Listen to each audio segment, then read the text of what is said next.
Bang, ceritain gimana lu bisa punya uang 1 miliar di umur 19 tahun? Kalau boleh, proses dapetin modal dan lain-lain. Jawabannya adalah punya orang tua yang kaya. Ya enggak, gue bercanda doang. Karena orang tua gue sama sekali nggak kaya. Dulu gue sekolah aja bayar tuh nunggak-nunggak. Makanya gue tuh punya dendam sama edukasi ya. Kenapa? Karena waktu itu gue nggak bisa bayar nih. Yang disalahin tuh gue. Jadi gue yang nggak boleh datang ujian. Sedangkan yang nggak bisa bayar adalah orang tua gue. Dan gue rasa edukasi harusnya semua orang bisa dapetin. Nah di sini gue pengen sharing ke kalian gimana caranya gue dapetin modal. Jadi gue jualan macam-macam, dari sedotan kayak gini gue pernah jual nih, stainless steel dan macam-macam. Gue pernah jualan properti juga jadi agen. Tapi untuk dapetin modal pertama untuk bisa jualan barang kayak gini, gue itu jual waktu gue ya. Jadi gue jual waktu gue dulu. Jadi gue jadi apa? Pertama gue pernah jadi wedding organizer, itu cuma dibayar 500.000, 700.000 sehari ya. Itu cuma weekend doang.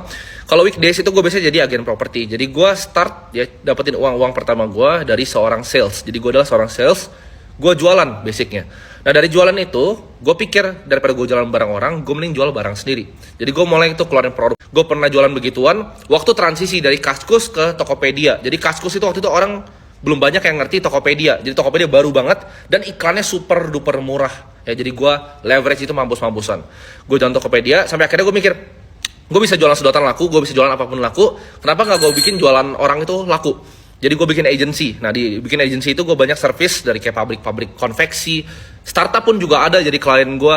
Gue punya banyak klien dan di situ mulai uang gue banyak. Dari sana uangnya gue pakai untuk investasi di capital market, terutama di saham ya. Dan sekarang gue banyak juga invest di kripto.